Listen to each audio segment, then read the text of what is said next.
All right. Thank you very much for the kind introductions. Let me do a testing. Can you all hear me clear, loud and clear? Yes, yes, we can hear you. Okay, then I shall start my presentation.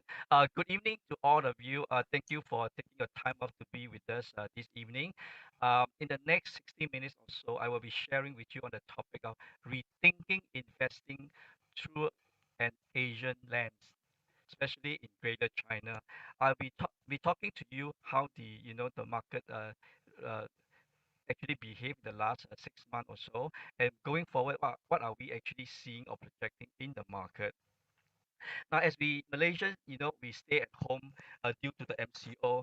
If you look at those situation in US and Europe, it's pretty much different, yeah. And according to the Google mobility trend, the tracking actually shows that US Europe has recovered to over 85% of the pre-COVID level. And this is particularly crucial for US and Europe because they are having their summer holiday right now. And according to the global daily flight, it had also recovered to about 60% of the pre-COVID level led by US and China. Of course, Europe, the flight level continue to lag a little bit of about 40%. Okay, with that, I would like to start my presentation. On this chart here, you will see, the oil prices actually has shot up quite significantly on a year-to-date basis, and that also one of the reasons why a lot of people in the market are actually in fear of the inflation. Is this inflation sticky and will be here around, or is it just transitory? In the next minute or so, I will just explain to you some of our observation and our view on that. Now, by and large, you look at this global economic recovery. It continued quite well on a year-to-date basis, and most of the equity market actually has done quite well. Yeah, and you can see, Taiwan, India, Singapore, even global equity market continue to deliver on a year-to-date basis more than a double-digit sort of return. And you probably wonder how is the dynasty East Spring Investment Dynasty Fund is doing. And I'm happy to share with you that on a year-to-date basis, the fund registered a positive anywhere between 7 to 8%. Yeah. Now, of all this equity market, only two countries sort of like outstanding in the sense that they have not been able to deliver the positive return, namely the Indonesia and Malaysia equity market. Moving on to the next slide, if you just zoom into the performance, right? Cyclical sector, for example, industrial, financial, energy, and material, and also the value stocks, uh, has continued to lead the way in this recovery. And last year, the performer, for example, technology and healthcare, they took a step back, giving way to the cyclical stocks in terms of performance. But having said that, right, this sector continue to deliver positive return. Yeah. Now, as the global economy continued to enjoy strong growth in 2021, and it is quite obvious that the momentum going into 2022 is going to be quite strong depending on the vaccination rolled out. And as this vaccination has been administered across different regions, and it is obvious that more effective in the developed economy. Yeah, and as the economy reopen, services will accelerate, and that will have an impact on the shape of the recovery in the different part of the world. Now, at East Spring Investment, we take the view that a large part of the global population is expected to be vaccinated by end of this year. So allowing the border to reopen and Hi, Mr. service sector. Yap. Sorry, Mr. Yap. Okay, we have some feedback from the audience that your voice is a bit soft. Is it possible that maybe you speak closer to your mic or to the Okay, I headphone? will do that. All right. Thank you. Okay, thank you for the feedback. Is it better now? Now Is it now better? it's slightly better, but if you can louder a bit also would be good. But slightly better than just now. Yeah. Okay, okay, okay. I will stick close to the mic then. Okay. Thank you. Now, as I was saying that, at East Spring, we take the view that a large part of the global population is expected to be vaccinated by end of this year. That will allow the border to reopen and the service sector to continue. Now, this should lead to a post-COVID normalization towards the later part of 2021 or even early 2022. Now, if that continues, right, as expected, we believe that the policymaker will be more accommodative or more comfortable with enjoying some of the support towards the end of the year. Now, with that, right, you can see the chart on the left side, the services catch up with the manufacturing, and the momentum continues to be quite strong, especially coming from US, especially on the US payroll number. And if you look at the job gain in May, continue to be very strong, about 559,000, and also is mainly concentrated in the service providing sector of the economy. Now, however, that being said, right, the good producing sector has only gained about 3,000 jobs in the month of May.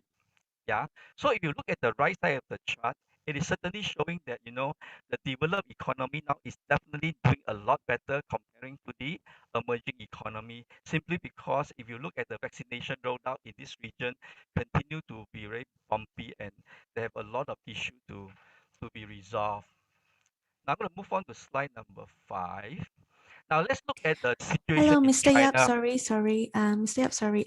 We have audience giving feedback, saying that your voice is breaking. Yeah, so I'm not sure, is it due to line problem, meaning the internet connection? Yeah, but there's like some interference. Yeah. Um, could you maybe are you logging in from your desktop, your laptop, or mobile? Yes, I'm logging in using my laptop. I see. Okay. Can you try Is to it speak again? Let me hear again. Yeah. is it better now compared to previously? Yeah. Now it's not breaking, but we need to, yeah, maybe we need to monitor a bit again. Maybe Okay, you just can give me the continue feedback. on. Yeah, you just give me the feedback if the voice continue to break out. Yeah. Okay, As I thank you. mentioned, just look at the situation in China right now. It is the second largest economy in the world. Now, the both Q1 and the latest data shows that the domestic economy has continued to recover. However, the 5% average growth of the first quarter GDP growth, right, suggests that the underlying growth momentum has been softer than the market expectation, and it is far from an overheating condition. Now, on one hand, you have this Chinese authority remain very committed to the deleveraging of the economy. On the other hand, they also need to balance, this against the need to support the growth. Yeah. So if you look at the chart on the right side, you can see that, the government bond yield continue to be quite moderate, ranging anywhere between 3 to 3.4 sort of range. And with this credit growth continue to edge down, right? These are the clear evidence that, the liquidity in China has not been tightening as yet. Yeah. Next slide.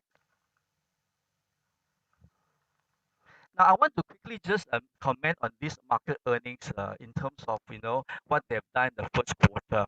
The first quarter earning, according to the MSCI China, the earning continue to be very robust and they're holding up quite well. If you look at the sector on the IT, they actually increased by 52%, followed by bacteria about 47 and industrial about 56. So all in all, it's a very, very strong number. And we expect the second quarter to be also equal, not equally as good, but it will be in the sort of double digit sort of growth. Now, if you look at the column, right, on the revenue growth, net profit growth, they continue to deliver very robust number. So that's the reason you shouldn't give up on China just as yet. Now, this is something everybody is concerned about. Inflation worry, is it here to stay? So that's the reason I want to share a little bit with you. Now, it all started with the US headline number in terms of the CPI number. The number actually rose about 5% on a year-on-year basis, yeah, in the month of May. And also the core inflation number also up about 3.8. This is a very strong number, yeah. And this is a sign of an improve in global activity as the world reopened. Now, we believe the transitory impact from the supply chain shortages as well as the pent-up demand, and this is also as a result of the low base last year. Yeah. So you look at the figure in month, right? You take away the home prices jump 9% on a year-on-year basis. There are other number which is quite glaring. For example, the used car and the truck numbers. The number was up close to about 29 to 30%. And at the same time, as economy reopen, people start to travel. The airfare also has gone up about 29% on a year-on-year basis. Now, as we all know, Federal Reserve want to meet their full employment as well as the inflation target of 2%. However, We think that the labor market slack in US remain very, very high. And even though, despite the fact that the market is pricing in 125 basis point high in 2022, right? At Eastspring, we would like to advise investors to resist the urge to respond to this immediate high US inflation number and wait for clear data signal. Yeah. Now, we are concerned about high commodity prices, but if you look at it from a different perspective, these are not all bad for Asia. The high prices are actually helpful for commodity exporter, such as the country like Malaysia and Indonesia. So from that perspective, we also see some hope in terms of Malaysia economy continue to recover. Next slide. Now, this slide talks about the semiconductor shortage. Due to the disruptions from the COVID-19 pandemic, a lot of this supply for semiconductor has been in real shortages. Now, products like amplifier, capacitor, transistor, data converter, you name it. In terms of the inventory level, it has been consistently on the downtrend. Now, when the economy start to recover and reopen, right, the prices for all these goods had actually shot up due to the pent-up demands. So it's a mismatch of the supply and demand situations. Now, there is a risk of the disappointment over the global growth. Yeah, it can come from the renewed economic risk posed by the COVID-19 or from the inability of the actual GDP number to meet the elevated expectation. As you can see the chart on the left side, represented by the solid red line, which is on the economic surprises. Yeah, you can see the data actually are quite evidence that the hopes the US growth is actually quite high, and it's actually reverse for the emerging market. So anything that when the actual data not meeting the expectation, you will see a lot of volatility in the market. Yeah. And in terms of the labor market slack, right, it remain a concern in the United States. Yeah, despite they talk about the labor shortages, the fact of the matter is, right, in United States, there's still about 7.6 million people who have yet to come back to the payroll. So that's a huge number that the federal government is dealing with. Now, the other indicator that Eastspring Investment Monitor continue to be positive for the equity markets. Now, if you look at the global equity revision ratio remain elevated high, which means that analyst upgrade actually beat the downgrades, and it's a good news. Yeah. And also, if you look at the financial condition coming from the US and the Europe, it is actually on the loosening side, not on the tightening. So as long as the inflation is manageable, we don't think this market really will be derailed. It's just that it may be disrupted from time to time, but I think we strongly believe that this really will not be derailed at all. Now, let's look at this subject matter, which is, quite an interesting topic to everyone at the moment, which is on the antitrust crackdown from the Chinese regulator. Is it really bad, and for how long it is going to last? Yeah, so this is a discussion we want to share with you. Now, if you look at the chart here, you can see some of this crackdown is not only on the tech giant, it's actually extended to education, renewable, tobacco, and some other industry as well. Yeah. Now, what I would like to share with you is that if you look at some of the latest incident, for example, the Didi, the Chongqing ride-hailing company. Now, it was recently listed in the US, but few days after the listing, right, Didi was ordered by the regulator, the China regulator, to delete the apps from the smartphone for the new user. Of course, you can see how the prices actually reacted to that. Yeah.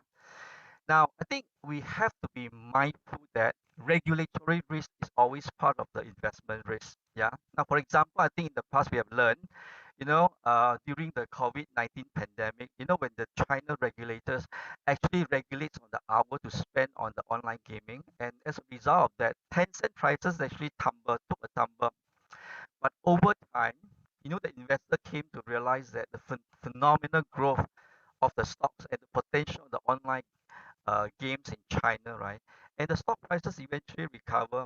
So we always take this as a cue, despite the short-term weaknesses, right? We see it as a attractive opportunity for us to position the fund in the medium to longer term. Yeah.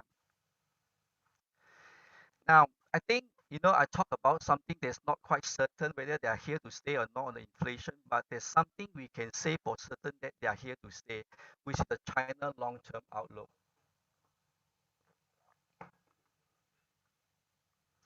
Now, over the long term, we are very constructive on the domestic A shares given the strong data of fund flow. If you look at this chart here, you will see the stock AUM, right, back in 2015, it was only about 3.7 trillion. If you fast forward 5 years down the road, and the stock AUM has actually grown to about 8.6 trillion. That's almost 2 to 3 times the size. And it is very, very evident that the foreign funds are actually taking an interest in the last 5 years. It was a mere 3% in back in 2015, and it has grown to about 25% in terms of the AUM that they own. So we are looking at the CAGR grow about 18.7%. Very, very strong growth.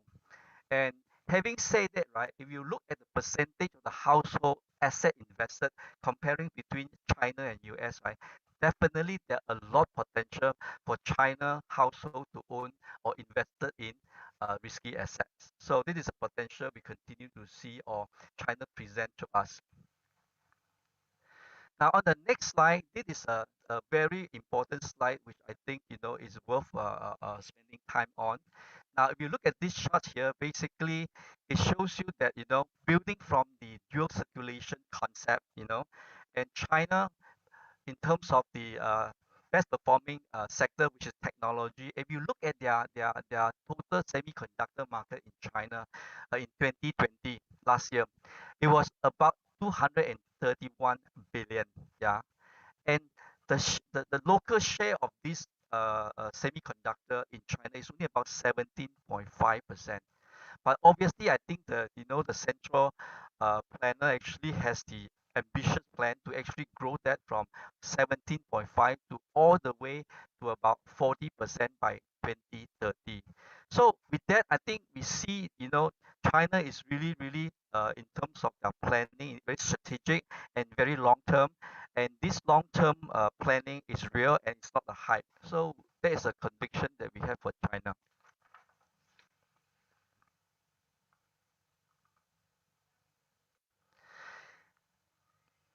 Now, the world has become more ESG aware, particularly of the E environmental pillar.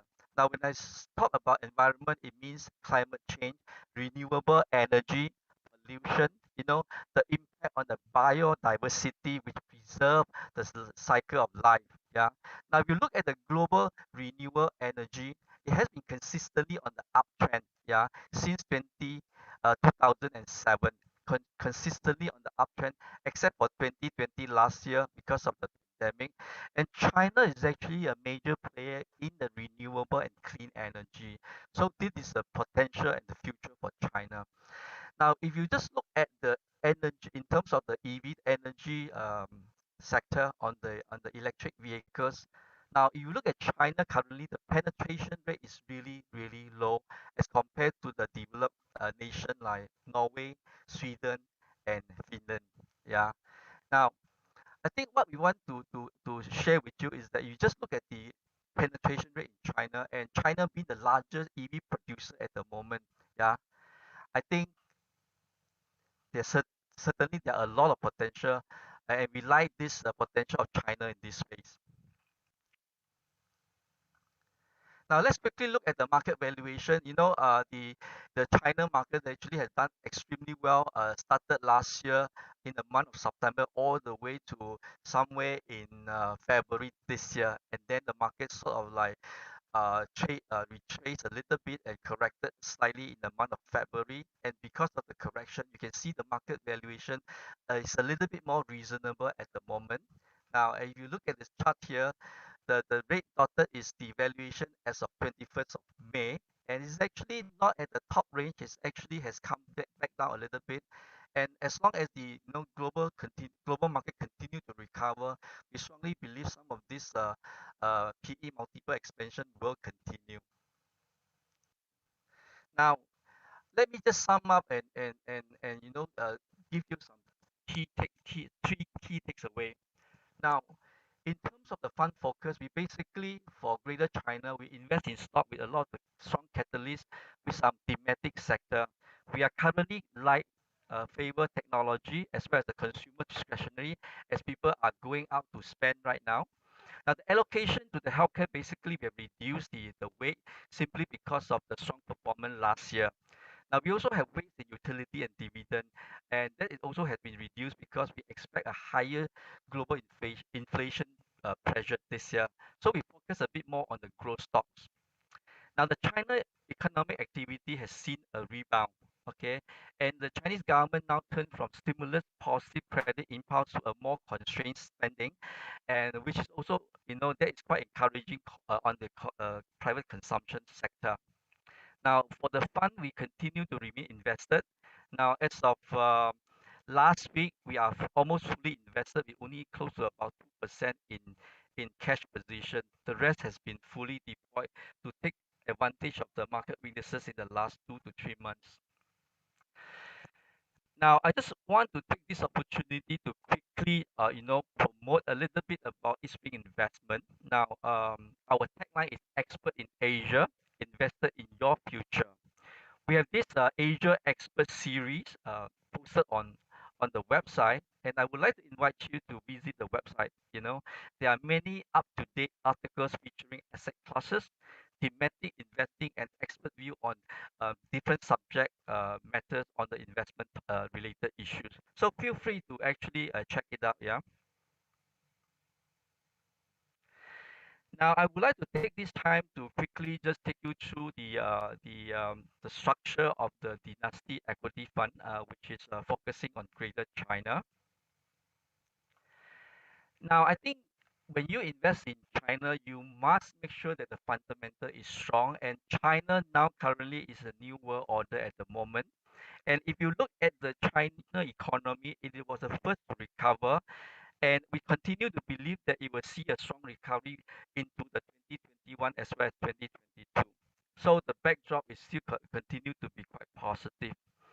Now, point number two is that in the high-end manufacturing and the technology sector, China continue to climb and even spearhead part of the value chain by offering higher value added services, in their production value chain. Now, the product due to the rise in their research and development funding, as well as China has a very strong talent pool. So, because of the fundamental are strong, I think it is very difficult to ignore investing in China. Now, as far as the fund is concerned, we basically focus on sector that are more defensive to weather the global headwinds. Yeah. Now, you can see the inflation fear has actually triggered a lot of volatility. And how do we actually defend in the midst of these global headwinds? Now we continue to favor domestic consumption play in China, simply because if you look at the vaccination rate and you look at the mobility and you look at some of these economic activity, China continue to be very strong at that. And we also continue to like the sector like IT, e-commerce, as well as the consumer sector. Yeah. So in times of volatility, how do we actually structure the portfolio? We basically use a barbell approach using a balance strategy, and we use a balance between defensive and the growth stocks, and those stocks with structural driver for potential capital gain in the near future. Yeah. Now we believe that in the short term, the global recovery will likely to be uneven, as the vaccine roll out across the different region of the world, and we strongly believe that only good quality company will continue to outperform in the long run. So this is how we actually pick the stock for this fund. Now, in terms of performance, as you can see, this fund basically is quite volatile. Yeah, the Lipper Analytics suggests that it has about 17 index number in terms of the 3-year fund volatility. Now, having said that, I think you look at the different measurement period, be it on 1 month, 6 month, 1 year, 3 year, 5 year. This one continue to be on a positive, yeah, always on the positive. I think the last 3 months, it hold up quite well. I think the month of April, it registered about 2%, and then it was flat the following month. The last month also had gained another 3 to 4%. So all in all, I think despite of the fact that the China market, corrected a bit, the selection of the stock is one of the key driver for our positive performance so far. Now, let me just quickly bring you down in terms of the asset allocation. Now, you can see that technology is still the sector we favor. In terms of the sector weight compared to the benchmark weight, it is on the overweight. We also overweight in other sector, for example, like industrial and consumer services. Yeah. Now you will be curious where why you don't get this financial sector in this asset allocation. Now I have to remind you that the Dynasty Equity Fund is basically a Islamic Sharia fund. And if you look at the financial sector, the banking names in China, most of them are actually state-owned banks, and usually they are not in the interest to actually bring value to the shareholder. So you can see that asset allocation, we hardly have any China bank in the portfolio. Now, in terms of the top five holding, you will see Alibaba continue to be one of our top favorite. Now, your question will be, Alibaba now is actually been, closely watched by the regulator. Why are we still, liking Alibaba so much? Now, if you recall during the pandemic, right, I think some of the consumer behavior started to change. Now, in the past, prior to the COVID-19 pandemic, the e-grocery only make up a small percentage of the e-commerce sales volume. But because of the pandemic, right, the habit have changed, and a lot of people have to stay home, and they continue to order grocery through this e-commerce platform. So company like Alibaba, JD.com, or even Pinduoduo, they spend a lot of investment and in terms of improving their logistics system, in terms of delivery system, and we strongly believe that this will be next growth for the sector in e-commerce. As you know, we are living with the virus for longer and longer. Yeah. So you can see we have Alibaba, Tencent, TSMC, Meituan, as well as JD.com. And these are the top holding. And you probably will ask me, as a unit trust fund, how come your Alibaba has more than 10% as a single stock in the portfolio? Now, to be honest with you, the Alibaba Group, basically this 10.37 is consists of the Alibaba ADR share listed in US plus the one listed in Hong Kong. So the two add up together, it happened to be slightly more than 10%. So with that, I have taken you through some of our thoughts about the inflation. We think that the inflation, they are not here to stay, it's transitory. And I think the long-term story for China is here to stay. So that's why in your portfolio, it is very important for you to have exposure to Greater China, and more importantly, going forward, the China A share market. So with that, I end my presentation. And I would like, to take question if you have any now. Hi, thank you, Mr. Yap, for your presentation. Okay, we have three questions here. Two of the questions, right, is about A shares and H shares. So one question is asking what's the difference between A shares and H shares. Another question with regards to both is between A shares and H shares, which has more opportunity in stock price appreciation in next 6 to 12 months? Yeah. Wow, okay, those are very good and valid questions. I will answer your first question first, which is on the difference between the A share and the H shares. Now, the H shares are those Chinese company listed in Hong Kong. Yeah, whether the A share is different, it is the Chinese company listed in the local stock exchanges in China.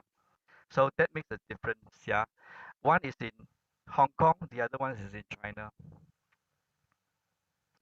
And for the next question, between A shares and H share, of course, in the longer term, definitely, I think the answer is quite obvious. It's going to be the A share, because you can see that there are a lot of tech companies slowly, seeking for listing status, and there are a lot more potential technology-driven company in China which belong to the Asia group. But in terms of our portfolio, we currently slowly are moving into buy into the Asia right now.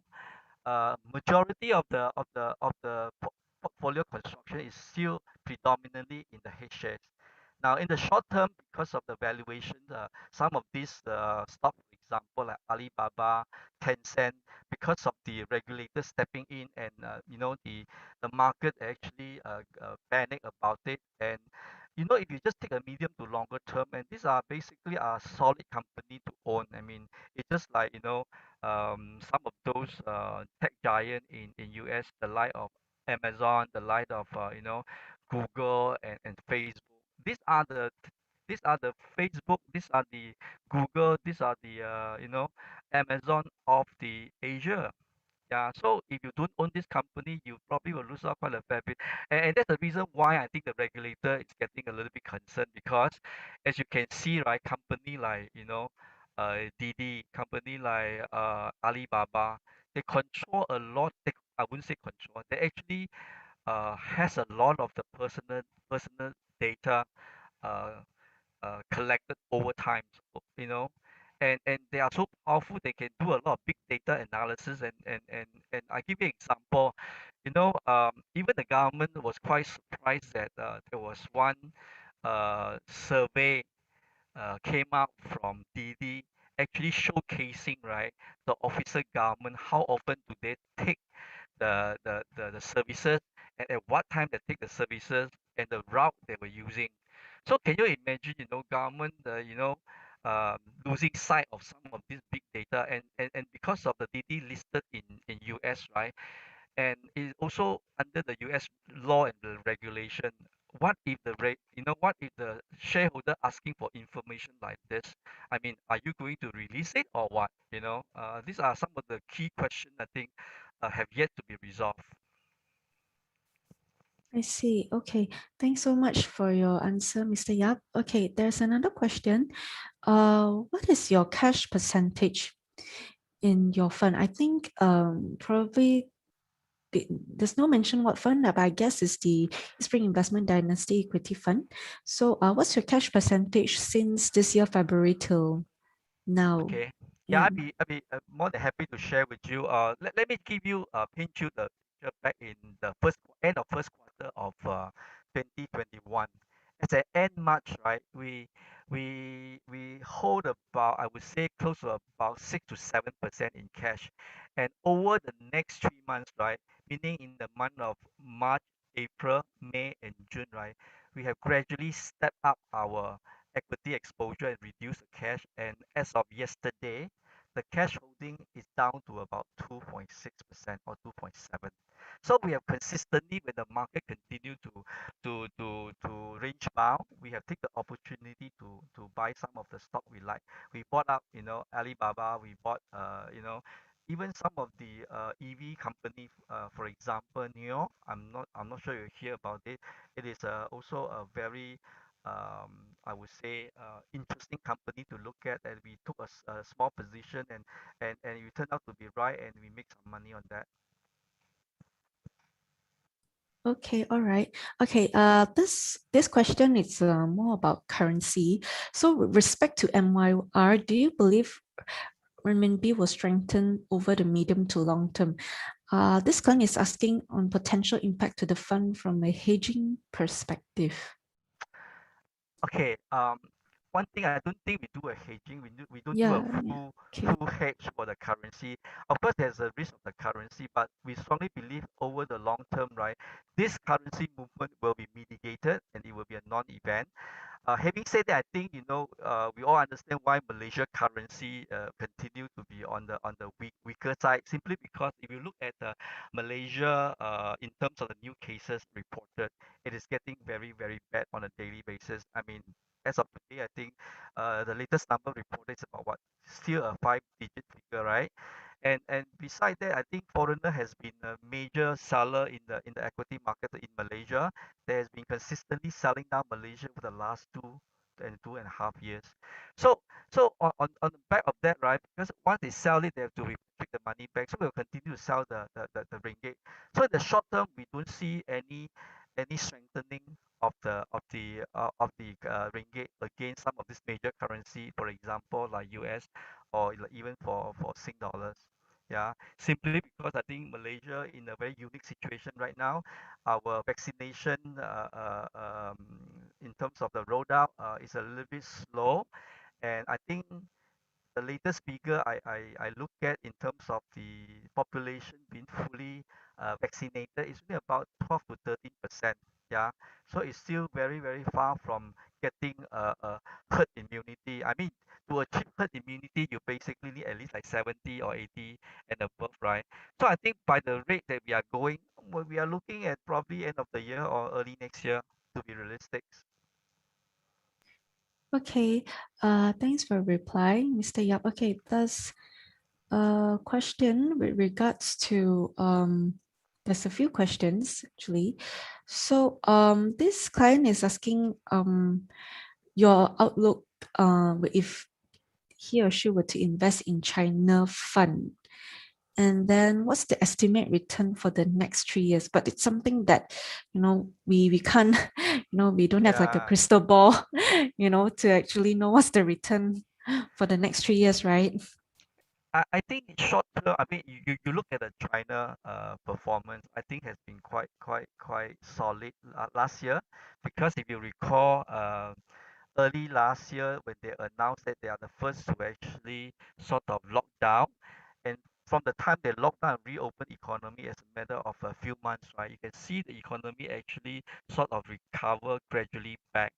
And of course, not to 100%, probably getting close to the pre-COVID level.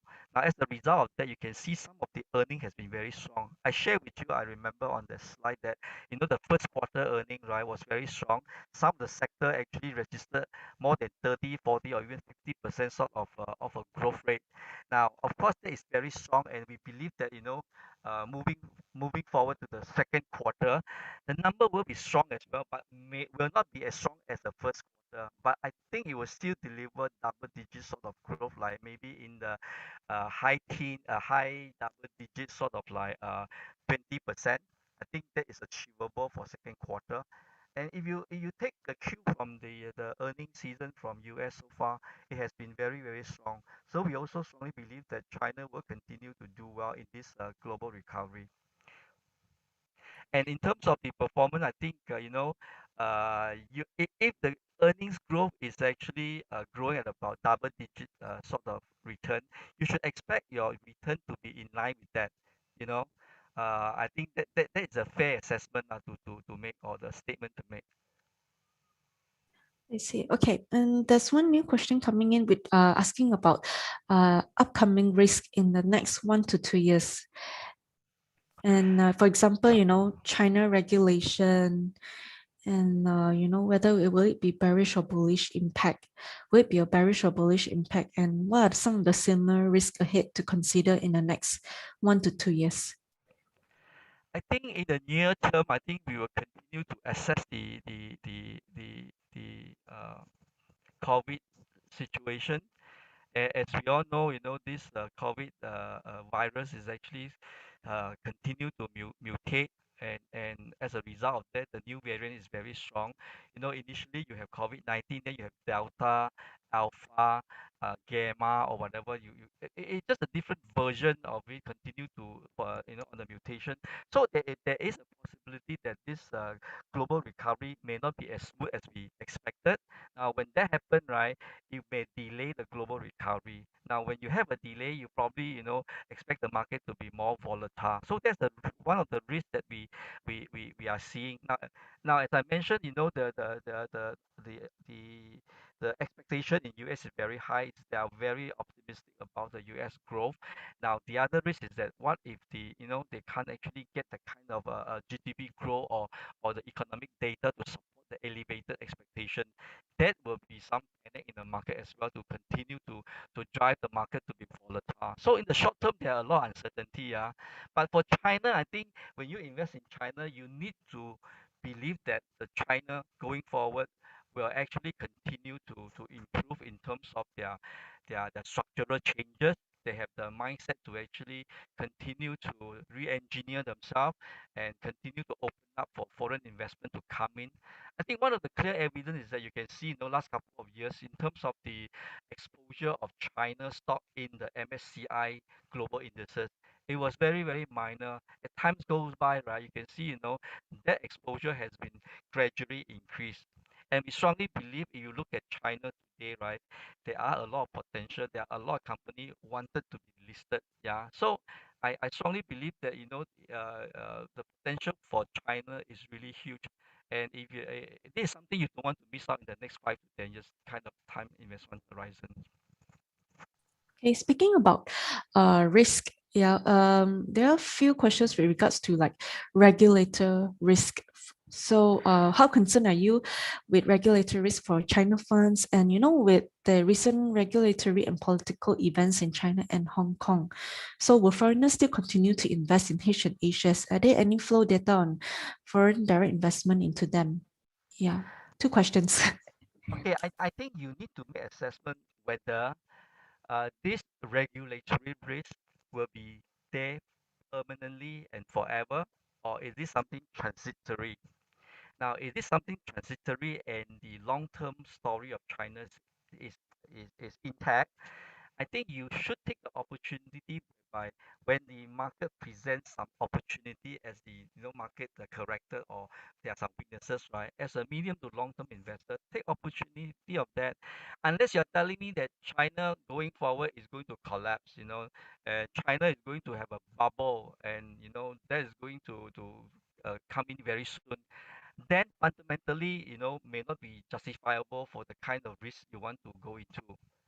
Then you probably want to be, getting yourself out of the China market. But what we are seeing here today is very different. You look at the 5G, China, I mean, in terms of the market share, 5G patents, and the deployment of some of these AI technology, they are actually at the leading edge of, of a lot of the thing at the moment. And also you can look at their transportation in terms of the high speed rail. And these are the infrastructure that connect the whole China to propel China to the next level of growth. So I think China in terms of potential is tremendous. To be honest with you, we can't really see any other country that has the potential like China. Okay, I all think right. my advice is that just just stomach the volatility, just stomach the short term, the regulatory risk or their interruptions, just sit tight and enjoy the ride. Okay, all right. Um, there is a question with regards to Whispering Dynasty equity fund performance. Yeah, client is asking, the year-to-date performance is only 3.79%, much more lower than the 2020 and 2019. So, what's the performance estimated for 2021? Could it reach at least 9%, similarly like seen in 2016? Wow, that is a very difficult question to answer, to be Yeah, honest yeah. with you. Now, what I can see is that, as the global economy continue to recover, China will benefit. I mean, currently the US-China dispute continue. That's the reason why, both countries also suffer. Now, if there is a change in the policy in the US towards the China, we definitely see that as a catalyst, for the both market to move forward. But having said that, I think what you need to think is that, in terms of the volatility, whether China market is always volatile, and in terms of performance, you can see it can move up, double digit and come down, more than 15%. Can you stomach that kind of volatility? Yeah. Now, in terms of performance, I think this year it also had done quite well. Yeah.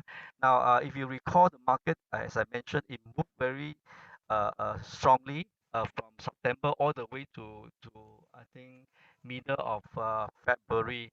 And then because of the valuation and where the regulator comes in, the market actually takes a tumble. I think that was good because the valuation was actually moving quite fast and quite high at the time. So this is actually a checking point, check and control. Now, I also strongly believe that if you look at at some of this correction, right, is actually shake out some of those speculators, and also good for medium to longer term investors. So we are taking the view that, as I mentioned to you, right, we have gradually, as the market corrected, step in, continue to actually have exposure in equity market, and where we are today, we are almost like 97.3% invested. So it shows that we are quite confident that the coming quarter we are seeing some reasonable good number coming from China, despite the challenges they have. Okay, thanks, Mr. Yap. Okay, Mr. I think maybe we'll take one final question. Yeah, so let me take a look. There's some questions here. Okay. Earlier in your presentation, I think you mentioned a little bit of strategies, yeah, that Eastspring Investments do take in terms of selecting stocks and underlying stocks that you choose to invest for your fund. So does this attendee who is asking what Eastspring Investment does in terms of strategies compared to other fund houses? And there's also another question that's asking, there are a lot of China funds to select. So what are the key points to consider when choosing a China fund? Very good question. I think uh, every asset manager has their own investment process. But I think it all comes down almost the same, whereby they also want to look for fundamentally good company with good governance. I mean, with that, you know what I'm saying, right? The governance issue, for example, in Malaysia, recently we have a case whereby, the auditor actually disagree with what the company accounts is actually saying. So these are the things that we will watch out carefully when selecting a stock. And I think recently, I think we also have stepped up our investment process to include some of these ESG consideration in our stock picking. Now, as you know that when they know this foreign investor, when they come to invest in any market, they basically also look at this ESG as one of the key consideration. And Malaysia, I think we have gone through that many times. For example, of palm oil industry, continue to have some of these labor issues with some of these organization, non organization. This is where I think is also good. This is also like it's like for a company to be more aware of the environment, to be more aware of the labor issue that they have, and to be more concerned about how their operation affects environment. So this is how Eastspring makes a difference. We actually, quite proactively looking into some of this, and in our internal process, we actually make sure that we we incorporate the consideration of that in selecting the stock. Yeah. So that is the way we do it. Now, in terms of strategy, I think for this fund, it is quite obvious for China. Technology is the place to be right now in terms of the growth, earnings growth. They are there, so you don't want to be left out in some of these player like Alibaba. You know, this is not a market where you go to look for a small and mid cap to be really outperform. You want to look for a stock whereby they have market dominance. They have a strong cash flow. They have very strong brand name. That's why you can see our portfolio. We have a very strong name. On the EV we have Neo. On the, let's say for example, on the e-commerce we have JD.com. We have Alibaba. In terms of some of those names like Tencent, and these are the tech giant that is going to dominate for years to come. And that's the reason why regulators also quite worried that they're getting too big and too big, to control. So I think for Greater China Fund, more importantly, we are investing in growth company. Those company we see potential to grow their earnings, in the near future and the long term, and a strong brand name, like company like Li Ning, company like some of the name that we have like TSMC, yeah. So these are the stock that has done quite well for the portfolio. As you can see, since inception, the performance of Dynasty has actually shows that our stock selection has been quite correct all these years. I see. Okay, thank you so much, Mr. Yap. Ladies and gentlemen, this would be the end of the Q&A session. If you have any questions, feel free to drop them at investhelp.my@fundsupermart.com. So I'd like to thank Mr. Yap and also Eastspring Investment for making this event happen this evening. Ladies and gentlemen, tomorrow we also have a webinar with RHB Asset Management, same time at 8 p.m. So we see you tomorrow as well. And stay safe, everyone, and good night.